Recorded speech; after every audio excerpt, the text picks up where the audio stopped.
would pull her into a world more complicated and dangerous than she could imagine, but it would also show her that sometimes the people who seem the most dangerous are the ones who understand what it means to survive. 2 months passed, and Elena settled into a routine she never thought possible. She woke each morning in her comfortable room, dressed in clothes that fit properly, and went downstairs to help Rosa manage the household. The work was not difficult. She helped with cleaning, organizing, preparing meals, and making sure the estate ran smoothly. Rosa taught her everything with patience and kindness. The pay Dante gave her was more than generous. For the first time since arriving in the city, Elena had money in her pocket. She started a savings account at a local bank. It felt like building a foundation brick by brick for a life that might actually be stable. But living in the Moretti estate also meant witnessing things that reminded her daily of what kind of world she had entered. Men in expensive suits came and went at all hours. Conversations happened behind closed doors. Sometimes Dante would leave for days and return looking exhausted, with fresh cuts or bruises that Dr. Vitale would quietly tend to. Elena learned not to ask questions.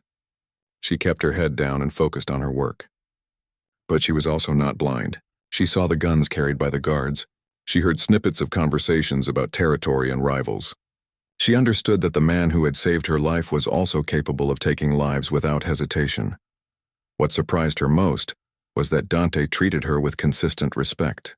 He never made inappropriate advances or comments. He never made her feel like she owed him anything beyond doing her job well. Sometimes in the evenings he would find her in the library and they would talk. Just conversation. He asked about her day. She asked about the books on his shelves. They discussed everything except his business. Elena found herself looking forward to those conversations. Dante was intelligent and well-read. He had a dry sense of humor that caught her off guard.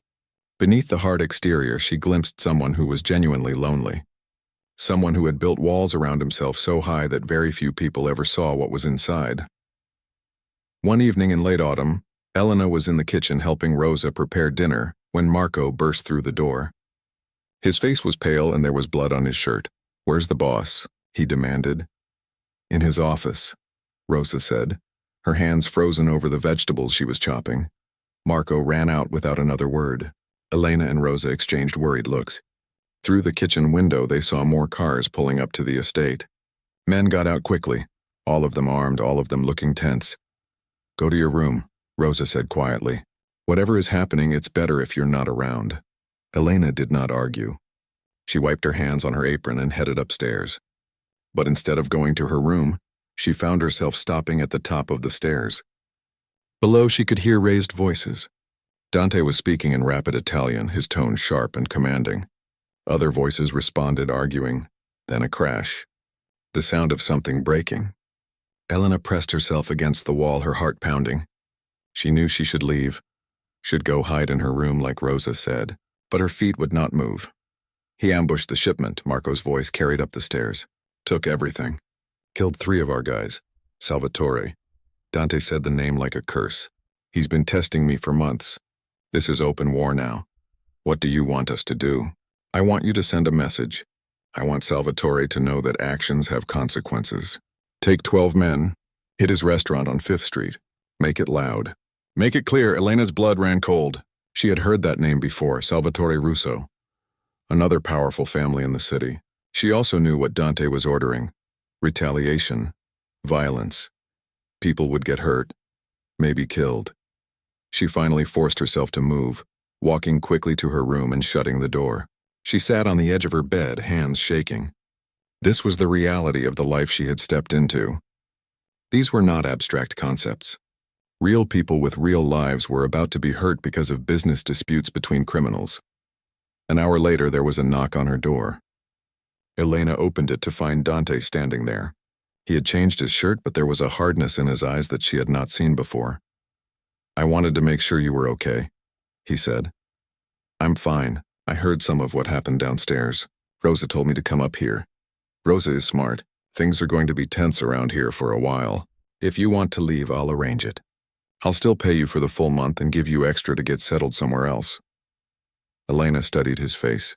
Despite everything she had heard, despite knowing what he was about to do, she could see genuine concern there. He was giving her an out. A clean break with no consequences. Do you have to do this? She asked. The retaliation you're planning. Is there no other way? Dante's jaw tightened. You don't understand how this world works. Then explain it to me. He stepped into the room and closed the door behind him. When he spoke, his voice was low and controlled. In my line of work, reputation is everything. If I let Salvatore attack my operation without responding, every other family will see weakness. They will test me. They will take what's mine. More people will die in the long run because I didn't act decisively now. Sometimes violence is the only language that prevents greater violence. But innocent people could get hurt. I don't target innocents. The restaurant I'm hitting, it's a front for Salvatore's gambling operation. His men work there. We'll go late at night when customers are gone. I'm not a monster, Elena, aren't you? The words came out before she could stop them. Dante's expression darkened. For a moment, Elena thought she had crossed a line. Then he surprised her by sitting down in the chair near the window, suddenly looking very tired. Maybe I am, he said quietly. I've done things that would horrify you. I've hurt people. I've made choices that cost lives. But I didn't choose this life because I wanted to be a monster. I chose it because it was the only way to survive. My father built this empire through blood and fear. When he died, I inherited all of it. The enemies, the obligations, the constant fight to stay on top. If I tried to walk away now, I'd be dead within a month. And everyone who depends on me, everyone who works for me, their families, they'd be vulnerable. Elena sat down on the bed across from him. That sounds exhausting. It is. He looked at her with something that might have been regret. This is why I gave you the option to leave. You deserve a normal life, a safe life. Not this. Where would I go? Back to the streets? Back to shelters and hoping I don't freeze to death? You gave me a chance, Dante, a real chance. I'm not going to run just because things got complicated. He looked genuinely surprised. You're serious? Yes, but I need you to promise me something. Promise that you'll do everything you can to make sure innocent people don't get hurt. That when you can choose mercy over violence, you will.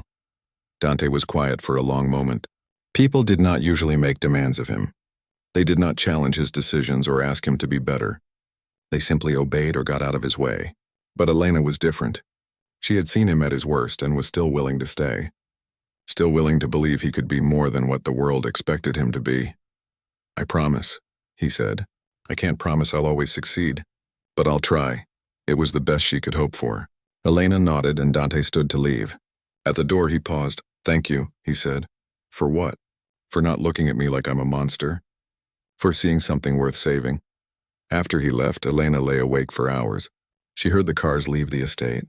She imagined what was happening across the city. But she also thought about the man she had just spoken to. The one who carried the weight of an empire on his shoulders and was so starved for human connection that a simple conversation felt like salvation. She did not know when it had happened. But somewhere between being rescued from that alley and tonight, Elena had started to care about Dante Moretti. Not as the dangerous criminal everyone else saw, but as the complicated, lonely man underneath. It was a dangerous thing to care about someone like him. Elena knew that. But after spending months with nothing and no one, maybe danger was a price she was willing to pay for connection, for the feeling of mattering to someone. The next morning, Dante returned to the estate before dawn. Elena heard his car pull up. She got out of bed and went to the window. He stepped out looking exhausted, his knuckles bruised. Marco and the other men dispersed to their cars and drove away. Dante stood alone in the early morning light, staring up at the house. Their eyes met across the distance. Elena did not look away. Neither did he. In that moment, an understanding passed between them. She was choosing to stay in his world. He was choosing to let her see him truly. Whatever came next, they would face it together. Dante gave her a small nod, then turned and walked inside. Elena stayed at the window as the sun began to rise, painting the sky in shades of pink and gold. She thought about how strange life was, how she had nearly died in a storm 2 months ago, and now she was standing in a mansion, worried about a man who lived in the shadows. But maybe that was what surviving really meant. Not just staying alive, but finding reasons to care about tomorrow, finding people worth fighting for, even when the fight was messy and complicated and dangerous. Elena finally went back to bed as the house began to wake around her. Whatever happened, 3 days passed in a strange blur. Elena spent most of that time sleeping, her body finally getting the rest it had been denied for months. When she was awake, Rosa would bring her food, real food, fresh bread, soup, roasted chicken, vegetables, fruit. After months of eating scraps and whatever she could find, her stomach could not handle much at first. But slowly, with each meal, she grew stronger. Dr. Vitale came each day to check on her. He was a quiet man who asked questions about how she was feeling, but never pried into her personal life.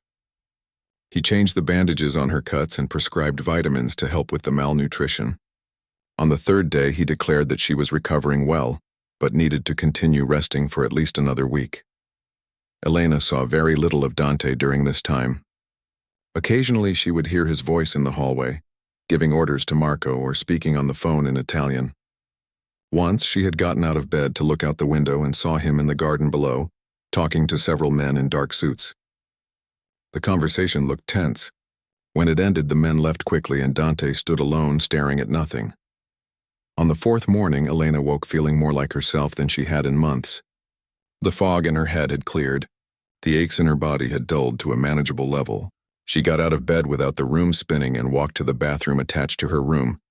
The bathroom was as luxurious as everything else in this house. Marble floors, a deep soaking tub, gold fixtures. Elena caught sight of herself in the large mirror and barely recognized the person staring back. Her face was fuller now. Some color had returned to her cheeks. Her hair, which Rosa had helped her wash, fell in dark waves past her shoulders. She looked human again. A knock on the bedroom door startled her. Rosa entered, carrying a tray with breakfast and a small stack of clothes. "Good morning," Rosa said cheerfully. "I thought you might like some fresh clothes. These belong to Mr. Moretti's sister. She doesn't live here anymore, and I think you're about the same size." Elena took the clothes carefully. A pair of jeans, a soft sweater, undergarments, and socks. Simple things that most people took for granted but felt like treasures to her. "Thank you," she said. "Rosa, can I ask you something?" "Of course. What kind of man is he?" "Your boss." Rosa set the breakfast tray on the table by the window and considered the question. "That's complicated. Mr. Moretti is not a simple man. He can be hard, ruthless when he needs to be. The world he operates in requires that. But he's also fair to those who work for him, loyal, and occasionally, when you least expect it, kind. Is he married? Does he have a family? No wife, no children. His parents are dead. His sister lives in Europe now. This big house, and he's here alone most of the time." Rosa's expression grew sad. "I think that's why he works so much. Easier to stay busy than to notice how empty things are." Elena thought about that after Rosa left. She ate her breakfast slowly, savoring each bite, and then changed into the clothes. They fit perfectly. It felt strange to wear something clean and whole, to feel fabric against her skin that did not have holes or stains. She decided to leave the room. Dante had said to stay on this floor, but she was going stir-crazy staring at the same four walls. The hallway outside was long and lined with paintings, old portraits of people who must have been Moretti ancestors. At the end of the hall was a staircase. Elena walked quietly, running her hand along the smooth banister. She could hear voices coming from somewhere below, men talking in hushed tones. She followed the sound to a partially open door. Inside, she could see Dante sitting behind a large desk, papers spread out in front of him. Marco stood nearby, along with two other men she did not recognize. They were discussing something about a shipment and a problem at the docks. The words did not mean much to Elena, but the tension in the room was clear. "He's been skimming off the top for months," one of the men said. "We have proof." "Then handle it," Dante replied coldly. "I don't tolerate thieves. Make an example. Let everyone know what happens when they steal from me." The casual way he discussed violence made Elena's skin crawl. She started to back away from the door, but her foot caught on the edge of the carpet. She stumbled, catching herself against the wall with a small thud. The conversation inside stopped immediately. Footsteps approached the door and it swung open. Marco stood there, his hand inside his jacket where Elena knew he kept a gun. His eyes narrowed when he saw her. "What are you doing down here?" he asked sharply. Before Elena could answer, Dante appeared behind Marco. His expression was unreadable as he looked at her. "I'm sorry," Elena said quickly. "I was just walking." "I didn't mean to interrupt. I'll go back upstairs." "How much did you hear?" Dante asked. "Nothing. I mean, I heard voices, but I wasn't listening. I didn't understand what you were talking about." Dante studied her for a long moment. Elena felt like he was looking straight through her, trying to determine if she was lying. Finally, he turned to Marco. She's fine. Go finish preparations for tonight. Marco did not look happy about it, but he nodded and left with the other two men. Dante gestured for Elena to follow him. He led her down the hall to a different room. This one was a library, floor-to-ceiling shelves filled with books. A large fireplace crackled with warmth. Leather chairs sat arranged around it. Sit, Dante said. Elena sat in one of the chairs, her hands clasped nervously in her lap. Dante poured 2 glasses of amber liquid from a crystal decanter and handed her one. She took it but did not drink. You've been here almost a week now, he said, settling into the chair across from her. How are you feeling? Better, much better. I wanted to thank you for what you've done, for saving my life. I didn't do it for thanks. Then why did you do it? Dante took a sip of his drink, considering his answer. Have you ever felt like you were supposed to be somewhere? Like fate or luck or whatever you want to call it, put you in a specific place at a specific time for a reason? Elena thought about all the random circumstances that had led her to that alley on that particular night. Sometimes. I don't believe in accidents. Finding you in that storm meant something. I don't know what yet. It was an honest answer, more honest than Elena had expected. She looked around the library at all the books, at the expensive furniture and artwork. This life you have, it's not exactly legal, is it? A slight smile crossed Dante's face. Direct, I appreciate that. No, my business ventures are not all above board. My family has operated in the gray areas of society for generations. We provide services that people need but can't get through legitimate means. Protection, access, problem solving. You mean crime. I mean survival. The world is not black and white, Elena. Sometimes the difference between a crime and business is just who has the power to write the laws. Elena wanted to argue with that logic, but she could not. The system that was supposed to help her had failed completely. She had tried to do everything right and still ended up on the streets. Meanwhile, men like Dante broke rules every day and lived in mansions. What happens when I'm fully recovered? She asked. You said I could leave. Did you mean that? Yes, but I have a proposal for you. Elena tensed. Here it was. The real reason he had helped her. What kind of proposal? You need a job. A place to stay. Money. I can provide all of that. In exchange, you work for me here at the estate. Doing what? Whatever needs doing. Rosa is getting older. She could use help managing the house. You could assist her. It would be legitimate employment. I'd pay you well. You'd have your own room, your own space. No strings attached. It sounded too good to be true. And if I say no, then I'll have Marco drive you wherever you want to go. I'll give you enough money to get by for a few months, and we'll never see each other again. Elena looked into his dark eyes, trying to find the trap, but all she saw was a strange sincerity. He was offering her a way out of the nightmare her life had become. A chance to rebuild. Why was he doing this? I don't understand you, she said for the second time since meeting him. You don't have to understand me. You just have to decide, stay or go. The choice is yours. For the first time in longer than she could remember, Elena had a real choice. Not a choice between bad options, but between an uncertain future and a stable present. She thought about going back to the streets, to the shelters that never had room, to the constant fear and hunger. Then she thought about this warm house, about Rosa's kindness, about real food and safety. If I stay, I'm just the housekeeper. Nothing else? Nothing else. You work, I pay you. That's the arrangement. Elena took a deep breath. Then I'll stay. But I need you to understand something.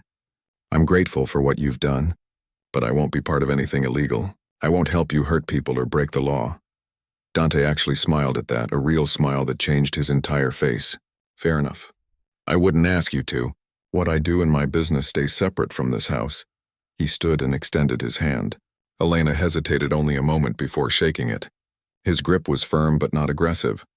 Welcome to the Moretti estate, Elena Rodriguez. I hope you find what you're looking for here. As she walked back upstairs to her room, Elena wondered what she was looking for. Safety, obviously, stability, but maybe something more. Maybe a purpose. A reason to believe that her life could be different. She did not know yet that this decision would change everything.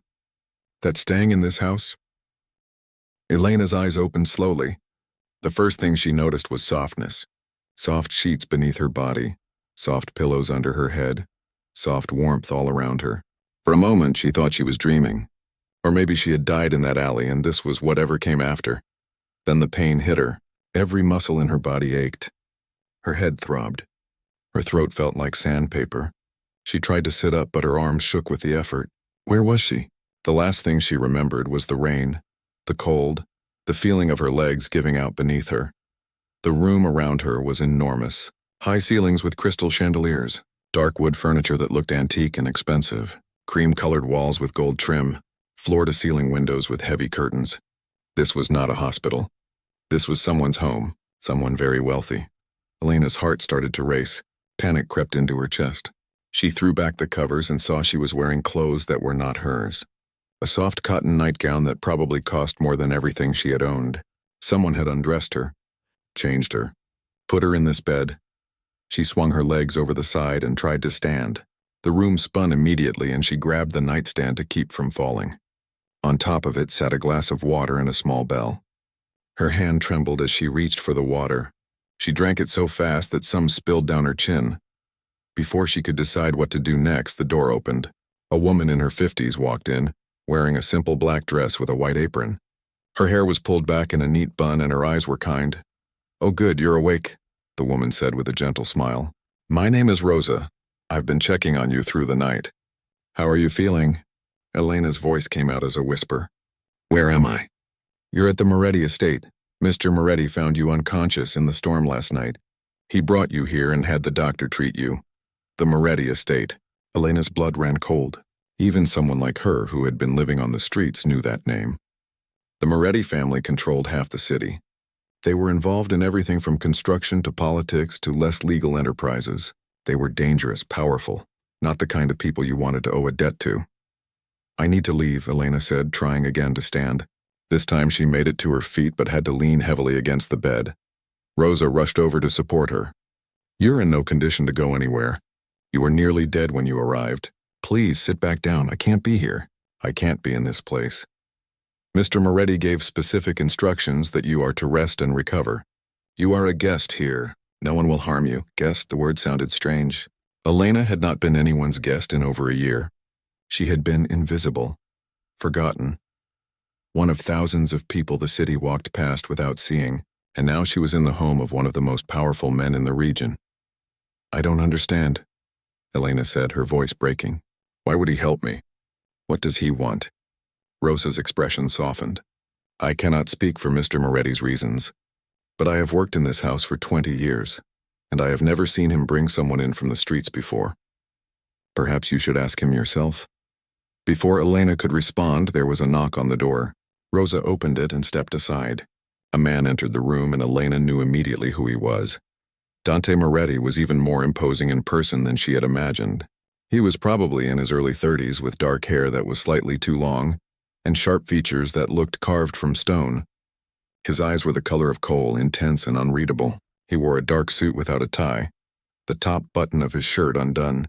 Everything about him screamed power and control.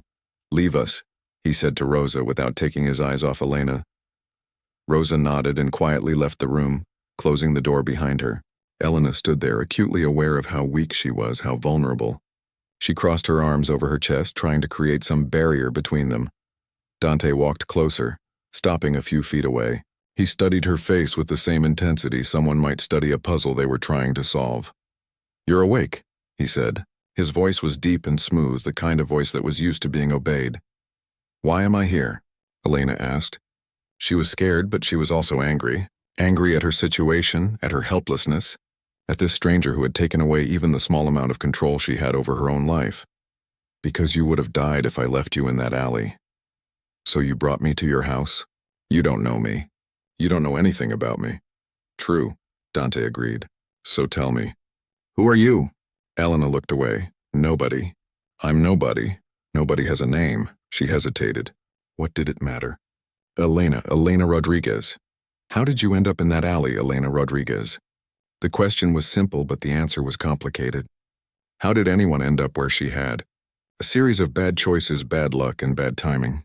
She had come to the city 2 years ago looking for work. Her mother had died, leaving her with nothing but debt. Elena had thought she could make it on her own. She was wrong. "I lost my job," she said quietly. "Then I lost my apartment. I had some money saved, but it ran out faster than I thought it would. I tried the shelters, but they're always full. I tried to find work, but nobody wants to hire someone who doesn't have an address or clean clothes. It's a cycle. Once you fall through the cracks, it's almost impossible to climb back out. Dante listened without interrupting. Most people in his world talked too much, said things they did not mean to gain favor or avoid punishment. But Elena spoke with a raw honesty that was rare. "How long have you been on the streets?" he asked. 8 months. 8 months of sleeping in doorways, going through trash bins for food, avoiding police and worse people. 8 months of losing pieces of herself day by day. Dante had seen poverty before. His own childhood had not been easy, but he had fought his way out through violence and cunning. This woman had simply been ground down by a system that did not care whether she lived or died. "You can stay here while you recover," he said. Elena's eyes snapped back to him. "I can't pay you. I don't have anything. I'm not asking for payment." "Then what are you asking for?" It was a smart question. In her position, with nothing to lose, she was still sharp enough to know that nothing in life was free. Dante respected that. "Nothing. Consider it a temporary arrangement. You need time to heal and figure out your next step. This house has more rooms than I know what to do with. Stay until you're ready to leave." "And then what? You just let me walk out the door?" "Yes." Elena did not believe him. She could see it in her eyes. She thought this was some kind of trap, that he had ulterior motives. Maybe she was right to be suspicious. Dante did not fully understand his own motivations yet. All he knew was that leaving her in that alley would have bothered him, and Dante Moretti was not a man who let things bother him. "I don't understand you," Elena said. "You don't need to understand me. You just need to rest and eat. Dr. Vitale will be back this afternoon to check on you. Rosa will bring you food. If you need anything, ring the bell." He turned to leave but stopped at the door. "One more thing. Don't go wandering around the house. Some areas are private. Stay on this floor." It was not a request. It was a warning. Elena nodded, suddenly reminded of exactly who she was dealing with. This man might have saved her life, but he was still dangerous. Still someone who operated outside the normal rules of society. After he left, Elena sank back onto the bed. Her mind was racing. She needed to figure out what was really happening here. Why would a man like Dante Moretti care about a homeless woman he found in an alley? What did he gain from this? But as the exhaustion pulled at her, she found it harder to care about the answers. For the first time in 8 months, she was warm. She was clean. She was safe. Even if it was temporary, even if there was some hidden price she would eventually have to pay, right now it felt like a miracle. Elena closed her eyes and let herself fall back into sleep. Tomorrow she would worry about what came next. Today she would just let herself be rescued. The rain came down like bullets that night, each drop hitting the pavement with force. Elena Rodriguez stumbled through the narrow alley, her thin jacket doing nothing to protect her from the storm. Her shoes were falling apart and her feet were bleeding from walking for hours. She had nowhere to go. The shelter had turned her away because it was full, and her last few dollars had been stolen 3 days ago.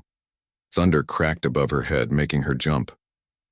Lightning lit up the sky for a brief second, and in that moment, she saw how alone she truly was. The streets were empty. Everyone with sense had gone inside. But Elena had no inside to go to. She pressed her hand against the brick wall to steady herself. Her head was spinning. When was the last time she had eaten? Yesterday morning? The day before? Her stomach twisted with hunger, but the dizziness was worse. Elena tried to take another step, but her legs would not cooperate. The world around her started to tilt. She reached out for something to grab onto, but there was nothing. The ground rushed up to meet her, and everything went black. She did not know how long she lay there in the rain.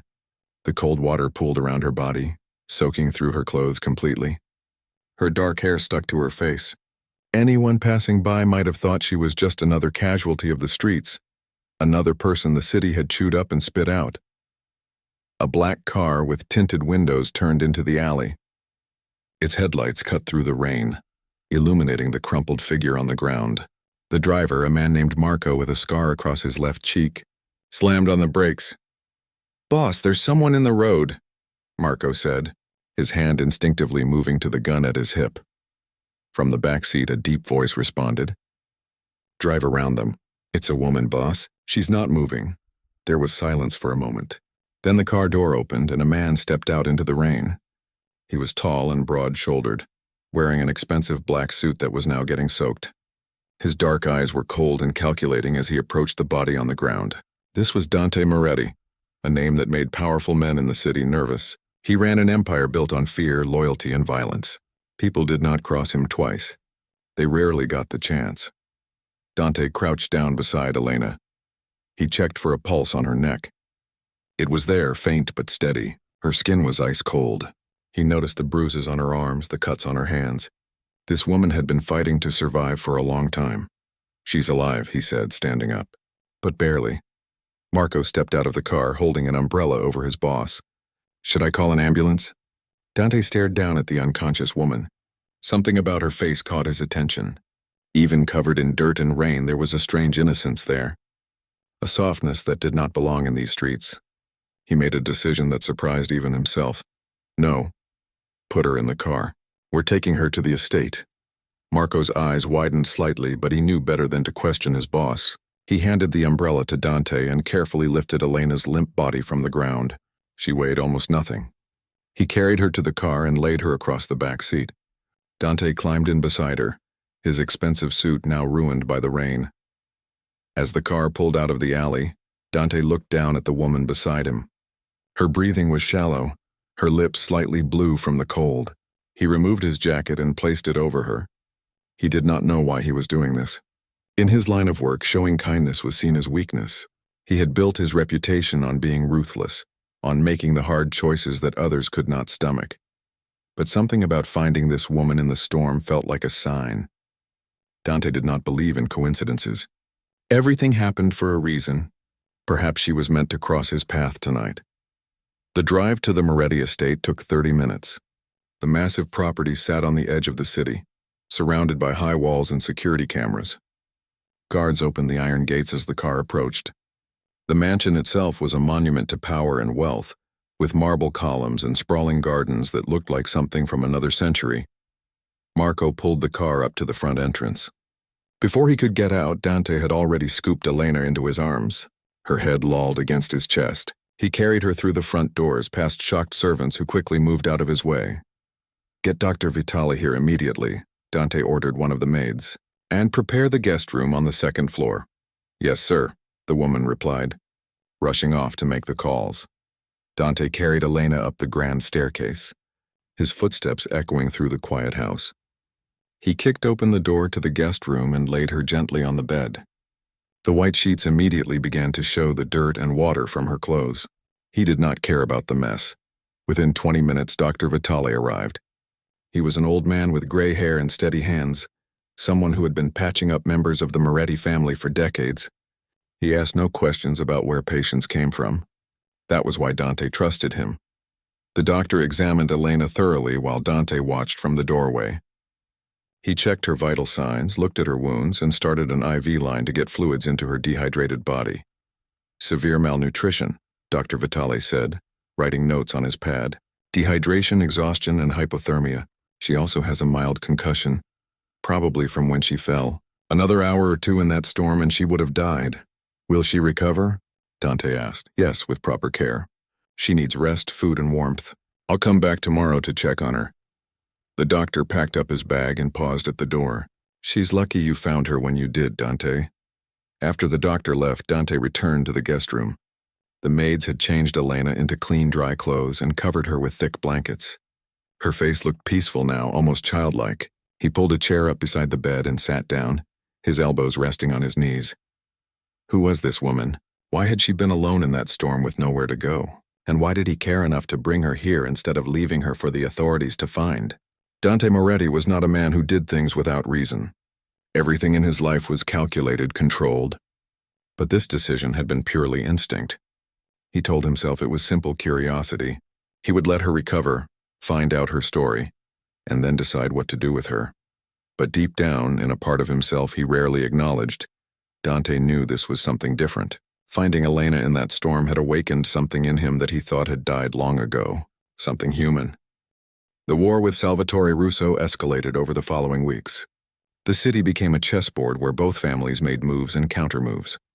A warehouse burned on the west side. 2 of Salvatore's lieutenants disappeared. One of Dante's clubs was shot up in the middle of the night. The police turned a blind eye, as they always did when powerful families fought among themselves. Elena watched Dante change during this time. He slept less, ate less. The lines around his eyes deepened. He spent hours in his office making calls, planning strategies, trying to anticipate his enemy's next move. She wanted to help but did not know how, so she did small things. Made sure he ate at least one meal a day, left books in his office that she thought he might enjoy, reminded him that there was more to life than this endless war. One night, she found him in the library at 3 a.m. He was sitting in the dark, a glass of whiskey in his hand, staring at nothing. "Can't sleep?" Elena asked from the doorway. He looked up, seeming almost relieved to see her. "I keep thinking about all the ways this could go wrong. All the people who could die because of decisions I make." Elena walked over and sat in the chair beside him. "You're trying to protect your people. That's what leaders do." "Leaders," Dante repeated with a bitter laugh. "Is that what you think I am?" "Yes. Whether you like the title or not, people depend on you. They trust you to make the hard choices. And what if I make the wrong choice? What if my pride and stubbornness get people killed?" Elena reached over and took the glass from his hand, setting it on the table. "Then you'll have to live with it, just like you live with all the other hard choices you've made. But you can't let fear paralyze you. You have to keep moving forward." Dante looked at her with an intensity that made her breath catch. "How did you get so wise?" "I'm not wise. I just know what it's like to feel powerless. To feel like every choice you make is the wrong one. When I was on the streets, I used to lie awake wondering if I should just give up, if it would be easier to stop fighting. But something in me refused to quit. The same thing I see in you. We're survivors, Dante, that's what we do. We survive." He reached out and took her hand. His palm was warm, his grip gentle. "I'm glad you're here. I don't think I could do this without you." The admission hung in the air between them. Elena's heart pounded. She knew she should pull her hand away, should maintain the professional distance that kept things safe. But she did not want safe anymore. She had been safe and alone on the streets. Here in this dangerous world with this complicated man, she felt more alive than she had in years. "You won't have to do it without me," she said softly. "I'm not going anywhere." Dante stood, pulling her up with him. For a moment they simply stood there, inches apart, the air thick with possibility. Then he lifted his hand and gently brushed a strand of hair from her face. "I can't offer you a normal life," he said. "I can't promise you safety or peace or any of the things you deserve. I don't want normal. Normal abandoned me. You saved me." He leaned forward slowly, giving her time to pull away. She did not. When his lips met hers, it felt like something inevitable, like two pieces of a puzzle finally clicking into place. The kiss was soft at first, tentative, then deeper, more urgent, as weeks of tension and unspoken feelings poured out between them. When they finally broke apart, Dante rested his forehead against hers. "This changes everything," he whispered. "I know. My enemies will use you against me. Being close to me puts a target on your back. Then we'll be careful. But I'm not walking away because I'm scared. I've been scared for too long. With you, I finally feel brave." They spent the rest of that night in the library talking about everything and nothing, about childhoods and dreams and all the paths not taken that had led them both to this moment. As the sun began to rise, Dante walked Elena to her room. He kissed her once more at the door softly, like a promise. "Get some sleep," he said. "We'll figure out what this means tomorrow." But tomorrow came with fire. Elena woke to the sound of gunshots. Her first thought was that she was dreaming, that the stress of recent weeks had finally gotten to her. Then glass shattered somewhere in the house and she knew it was real. She rolled out of bed and crawled to the corner of the room, her heart hammering against her ribs. More gunshots, shouting, the sound of running feet in the hallway. Someone was attacking the estate. Salvatore had brought the war to Dante's front door. The bedroom door burst open. Elena screamed before she realized it was Marco. "Come on," he shouted over the noise. "We need to get you to the safe room." "Where's Dante?" "He's handling it. Move." Marco grabbed her arm and pulled her into the hallway. Smoke filled the air. Two of the guards were positioned at the top of the stairs, firing down at attackers below. The walls were pockmarked with bullet holes. This was not a warning or a message. This was an attempt to end things permanently. Marco led Elena through a maze of hallways to a door she had never noticed before. He pressed his hand against a panel and it slid open, revealing a reinforced room with concrete walls and a heavy steel door. Rosa was already inside, her face pale but calm. "Stay here," Marco ordered. "Don't come out until someone comes for you. That door will hold against anything." Before Elena could respond, he was gone. The steel door slammed shut with a heavy thud. She and Rosa were sealed inside, cut off from the chaos outside.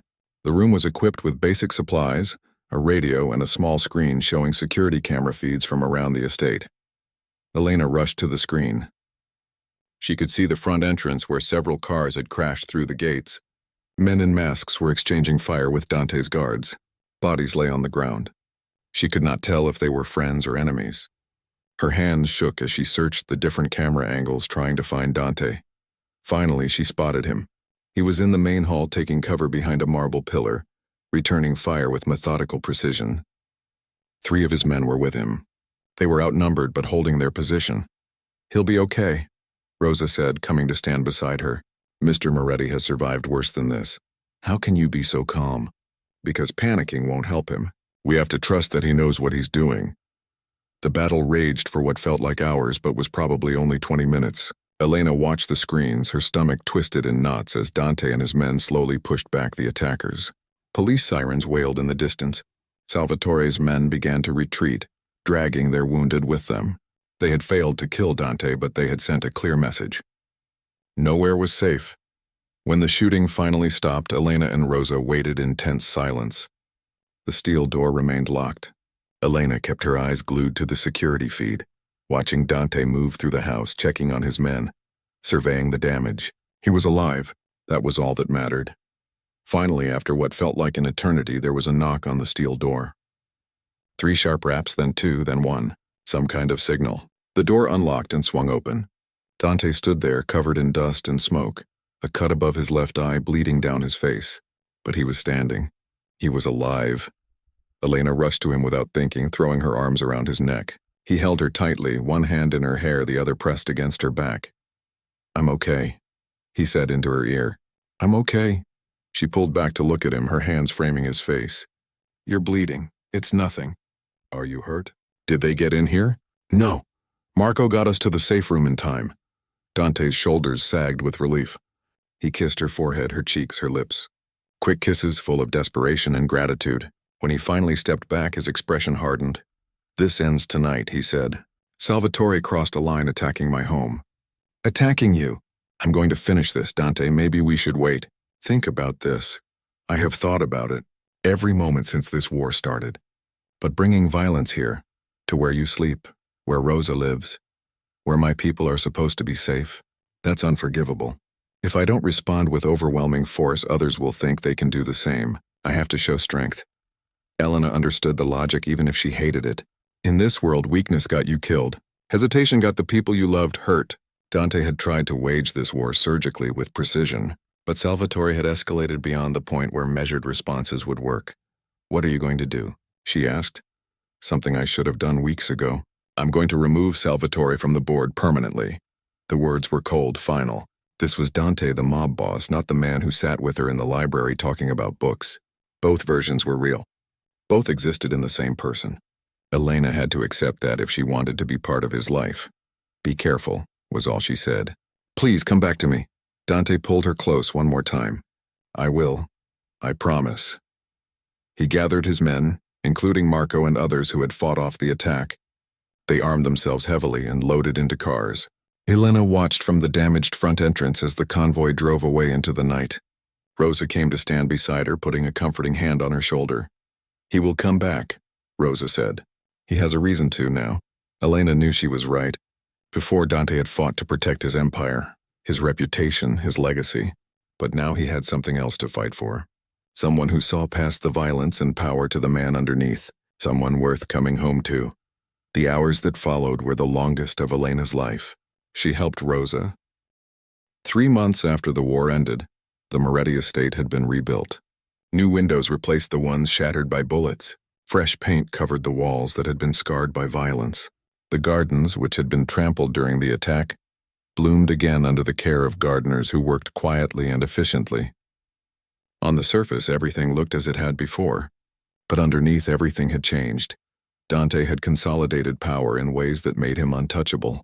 With Salvatore gone, Several smaller families had sworn loyalty to him rather than risk conflict. The city had a new order, and Dante sat at the center of it. He was more powerful than his father had ever been. But power, Elena learned, came at a price that could never be fully paid. She saw it in the way Dante carried himself, the weight of what he had done to end the war. He did not talk about that night, about what happened when he confronted Salvatore.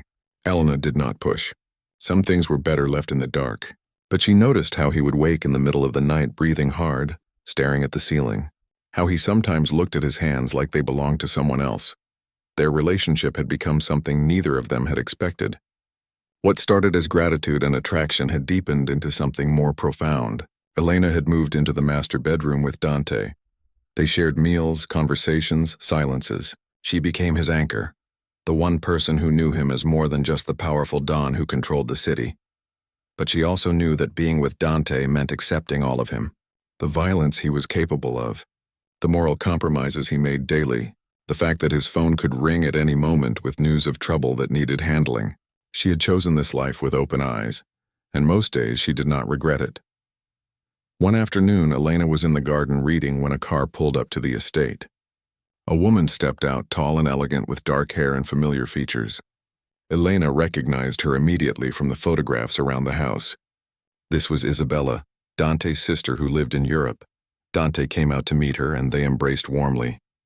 They spoke in rapid Italian, too fast for Elena to follow with her limited understanding of the language. Then Isabella's eyes found Elena sitting on the bench. Dante said something and they walked over together. "Elena, this is my sister Isabella. Bella, this is Elena Rodriguez." Isabella extended her hand with a warm smile. "So you're the woman who has captured my brother's attention. I flew across the ocean because I had to see with my own eyes." "It's nice to meet you," Elena said, shaking her hand. "Dante tells me you've had quite a journey, that you've brought something to his life he didn't know he was missing." Elena glanced at Dante, who looked slightly embarrassed. It was strange seeing him this way, less guarded around his sister than she had ever seen him. Over dinner that evening, Elena learned more about the Moretti family. Isabella spoke of their childhood, of the father who had been both loving and terrifying, of the mother who died when they were young, leaving them to navigate their father's world alone, of how Dante had protected Isabella from the worst of it, had made sure she could escape to a normal life in Europe. "He's always been this way," Isabella said, looking at her brother with obvious affection, taking responsibility for everyone, carrying burdens that should be shared. "I worried about him being alone in that big house, drowning in this life. But now I see he's not alone anymore." After dinner, Isabella asked Elena to walk with her in the garden. They strolled in comfortable silence for a while before Isabella spoke. "My brother is not an easy man to love," she said. "He's complicated, damaged in ways that may never fully heal. But he's also the most loyal, protective person I know. If he's let you into his life, it's because he trusts you completely. That's not something he gives lightly." "I know," Elena said. "I don't take it for granted." "Good, because he needs you more than he'll ever admit. Our family business, it eats people alive. It takes and takes until there's nothing left. You're the thing that reminds him he's still human, that there's more to life than power and control." Elena thought about those words long after Isabella left to return to Europe. Was that her role in Dante's life? To be his connection to humanity. It was a heavy responsibility, but in a way he did the same for her. He reminded her that she was worth something, that her life had value, that she deserved to be seen and cared for. Winter came to the city, bringing cold winds and early darkness. Elena and Dante settled into a rhythm. She continued helping Rosa manage the estate, but she also became more involved in Dante's world. Not the violence or criminal side, but the legitimate businesses he used as fronts. She had a good head for numbers and organization. She helped streamline operations at several of his properties. She became someone he consulted on decisions, someone whose opinion he valued. On a snowy evening in December, Dante asked Elena to meet him in the library. When she arrived, she found candles lit throughout the room and soft music playing. He stood by the fireplace wearing a dark suit, looking nervous in a way she had never seen him. "What's all this?" she asked, smiling. "I've been thinking about that night in the storm," Dante said. "About how one random moment changed everything. About fate and choice and all the things we can't control." He walked toward her, taking her hands in his. "I told you when you first woke up here that I don't believe in accidents. I still don't. I think I was meant to find you. I think you were meant to be here. Not as an employee or a guest, but as something more. Elena's breath caught as Dante lowered himself to one knee. He pulled a small box from his pocket and opened it, revealing a simple but beautiful ring. Elena Rodriguez, you've seen the worst of me, and somehow found something worth loving. You've made this house feel like a home. You've given me a reason to be better than I am. Will you marry me? Tears filled Elena's eyes. This was not the proposal little girls dreamed about. There was no perfect romance here, no fairy tale ending.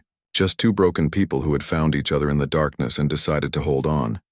Yes, she said, her voice breaking. Yes, I'll marry you. Dante slipped the ring on her finger and stood pulling her into his arms. They kissed like they had that first night, full of promise and possibility. When they broke apart, Elena laughed through her tears. Your family is going to have opinions about this, she said. A homeless woman marrying the Don. Let them talk. You're stronger than any of them. You survived things they couldn't imagine. That makes you more than worthy. They were married in the spring in a small ceremony in the estate garden. Rosa cried happy tears. Isabella flew in from Europe and served as Elena's maid of honor. Marco stood beside Dante as his best man. It was intimate and private, just the way they both wanted. The wedding was not the end of their story, but a new beginning. Elena learned to navigate the complicated world she had married into. She made allies among the wives and families of Dante's associates. She found ways to use her position to help others, quietly funneling money to homeless shelters and organizations that helped people get back on their feet. Dante, for his part, tried to be the man Elena believed he could be. He reduced the violence in his operations where possible. He invested in legitimate businesses that could support his people without relying on crime. He was still ruthless when he needed to be, still dangerous.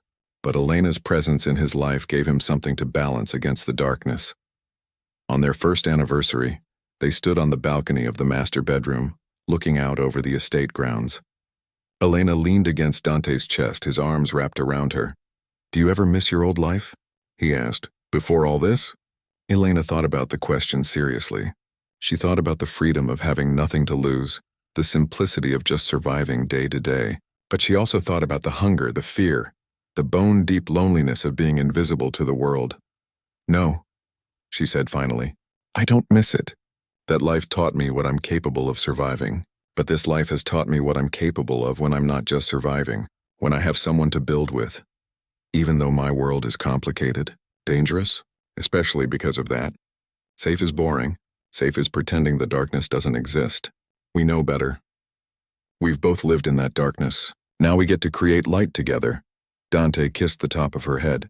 I love you, Elena Moretti. She smiled at the sound of her married name. I love you too. Below them, the estate hummed with life.